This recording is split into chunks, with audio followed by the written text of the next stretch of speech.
විශේෂයෙන්ම මතක් කරන්න කැමති මේ ඔය කෑ ගහන පිරිස, ඒ කියන්නේ උදේ ගම්මන්පිල විමල් වීරවංශ ඔය ඇතුළු පිරිස, මං හිතන්නේ නාමල් රාජපක්ෂ මහත්තයත් ඉන්නවා. එයා ඇතුළු පිරිස දීර්ඝ කාලීනව මේ ආණ්ඩුව බලයට ආවට පස්සේ කියනවා ප්‍රෙස් කොන්ෆරන්ස් තියෙනවා, මාධ්‍ය සාකච්ඡා තියෙනවා, දෙකම එකයි.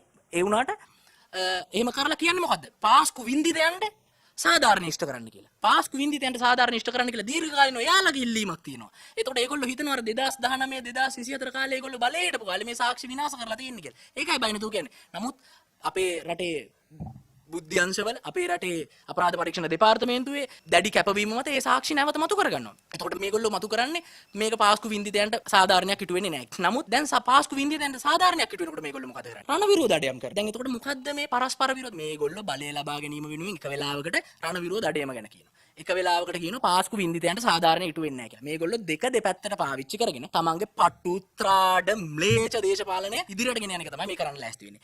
තව එකක්. අසාද් මෞලානාගේ ප්‍රකාශය, ඒ කියන්නේ පිල්ලයන්ගේ හිටපු පෞද්ගලික ලේකම් අසාද් මෞලානාගේ ප්‍රකාශය සම්බන්ධයෙන් මොවුන් කියන්නේ මොකද? ඩයස්පෝරාවට සම්බන්ධ channel 4 නාලිකාවට කරපු ප්‍රකාශයක් මත පදනම් කරගෙන රණ විරෝධ අඩයම් කරනවා කියලා.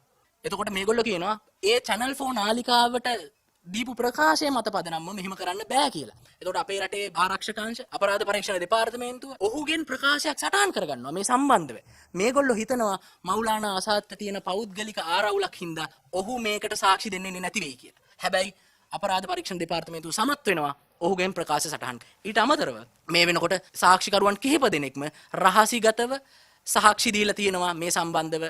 හිටපු බුද්ධි ප්‍රදානියා පල්ලිය පෙන්නුව අය, හිටපු බුද්ධි ප්‍රදානියා යම් යම් කාරණා කරා අය කියන සම්බන්ධය. එතකොට මෞලානා ආසාද් කරපු ප්‍රකාශ සම්බන්ධයෙන් මේගොල්ලෝ කියනවා මේවා නිකන් වාචික ප්‍රකාශ පමණයි. මේවා කිසි වැදගම්මකට නැහැ කියලා. එහෙමත් කියනවා. නමුත් මේ වෙනකොට යම් සාක්ෂි ඔප්පු වෙලා තියෙනවා. උදාහරණයක් විදිහට ගත්තොත් RIU හොටල් එකේ පාස්කු ප්‍රහාරයෙන් පස්සේ මේගොල්ලෝ පොඩි පාටියක් දානවා. ඒ කියන්නේ ප්‍රහාරය සාර්ථකයි කියලා. මොන තරම් තුච්ඡද, මොන තරම් ම්ලේච්ඡද.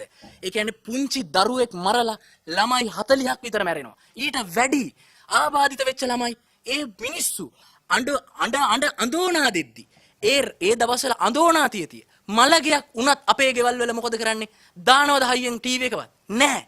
එහෙම වෙලාවේ මේගොල්ලෝ මොකද කරන්නේ? මෞලානාගේ ෆැමිලි එකයි සුරේෂ් සලේගේ ෆැමිලි එකයි පාටි දානවා RIU හොටල් එකේ. ඒකේ තියෙන ලොග් සටහනෙන් ඔප්පු වෙලා තියෙනවා මේ වෙනකොට. එතකොට මේගොල්ලෝගේ මේ තත්ත්වය මොන වගේද කියලා කියන්න පුළුවන්. මේගොල්ලෝ තරම් ත්‍රාඩ විදිහට බලය ලබා ගැනීම වෙනුවෙන් තුච්ඡ දේශපාලනයක් කරපු මිනිස්සු අපි දැකලා නැහැ. යහපත් දේශපාලන සංස්කෘතියක් අගයන මිනිස්සු විදිහට මේකට නීතිය ක්‍රියාත්මක වෙන්න ඕනේ. මේ නීතිය අපි කියනවා මේගොල්ලෝ උද්ඝෝෂණ කරමින්, මේගොල්ලෝ බෝධි පූජා තියමින්, මේගොල්ලෝ යම් යම් ප්‍රකාශ කරමින් මේ කරන්නේත් මේ පරීක්ෂණ වලට බාධාවක්. ඒ පරීක්ෂණ වලට බාධා කරමින් මේගොල්ලෝ මොකද්ද මේ කරන්නේ? අධිකරණ ක්‍රියාවලියකට බලපෑම් කරන එක. අපි කියනවා මේ රටේ යුක්තිය පසිඳලන ආයතන වලට, මේ රටේ නීතිය පසිඳලන ආයතන වලට, නීතිය ක්‍රියාත්මක කරන ආයතන වලට මොවුන් අපරාධකරුවන්, මොවුන්ට විරුද්ධව ක්‍රියාත්මක වෙන්න ඕනේ මේ සම්බන්ධයෙන්. ඒ කියන්නේ මොවුන් මේ කරන්න හදන්නේ පරීක්ෂණ නොමග යවන එක. පරීක්ෂණ නොමග යවන්න කාටවත් අයිතියක් නැහැ. මේකේ වින්දිතයන්ට යුක්තිය ඉටු වෙන්න ඕනේ. වසර ගණනාවක් ගත වෙනවා. මේක මේ රටේ ආගමික ගැටලුවක් බවට පත් වෙන්න තිබ්බා. එදා කතෝලික ප්‍රජාව මුස්ලිම් ප්‍රජාවට පහර දෙන්න පටන් ගත්තා නම් මොකද හිතෙන්නේ? මේගොල්ලන්ට ඕනේ උනේ ඒක. මේගොල්ලෝගේ ඡන්ද කැම්පේන් එක ගත්තොත්, මේගොල්ලෝගේ ඡන්ද කැම්පේන් එක ඇතුලේ තිබ්බේ ජාතික ආරක්ෂාව ප්‍රශ්නයක්, ජාතික ආරක්ෂාවට තර්ජනයක්. මේකට ඕනේ වීරයෙක්, මේකට ඕනේ විරුවෙක්, යුද්ධ ඉවර කරපු වීරයා. එහෙම කියලා තමයි මේගොල්ලෝ ආවේ. එහෙනම් රටේ නොසන්සුන්තාවයක්, රටේ අනාරක්ෂිතභාවයක් තියෙනවා. ඒක තමයි මේගොල්ලෝ ඇති කරේ. ඒක තමයි මේගොල්ලෝ දැන් මේ නටන්නේ.